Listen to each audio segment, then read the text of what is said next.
What a blessing it is to be inside the temple. Today I was able to go to the Provo Temple and do baptisms for the dead. The Spirit has really led me and taught me and comforted me a lot in these last few months. People have come up and asked me so many times, why are you so happy? There's so many wonderful things that happen in life. That's what I've learned through my trials and also through knowledge of the gospel, is to enjoy the small things. My mom taught me about the gospel of Jesus Christ and about the plan of salvation and how we can be together forever. She taught me to live worthy of the temple, to make that my goal. She taught me that family is most important.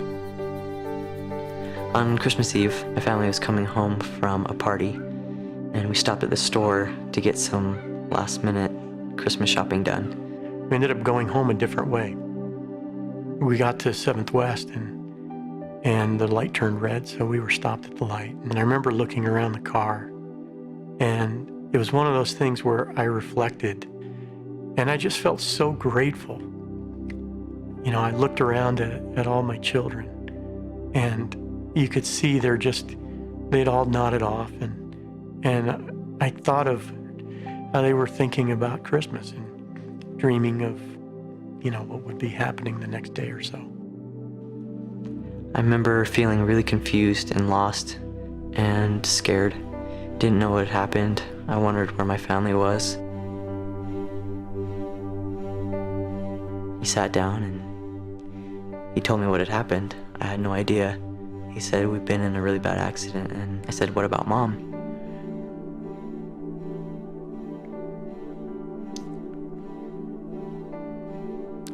And I just looked at him and I said, she didn't make it.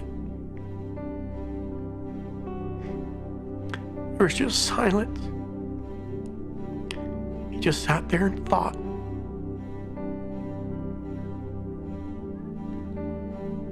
And I said, what about Ian and Julie?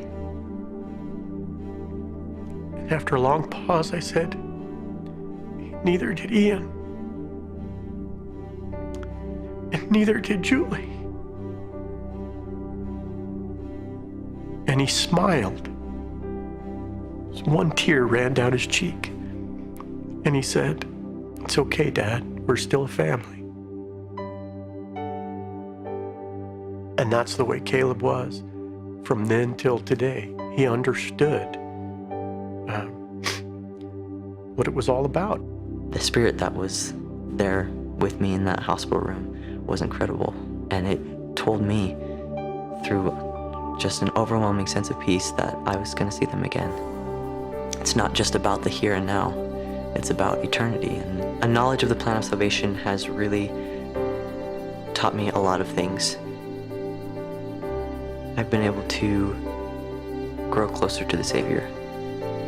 He can stretch our hearts and give us a greater capacity to love. The key to anything is to keep an eternal perspective. That's how I'm getting through life now and how I'll get through it in the future. What does it mean to have eternal perspective? It means to remember there are more important things than just the here and now. It means to remember that life continues after death, that the way you act and respond to things in your everyday life have eternal consequences.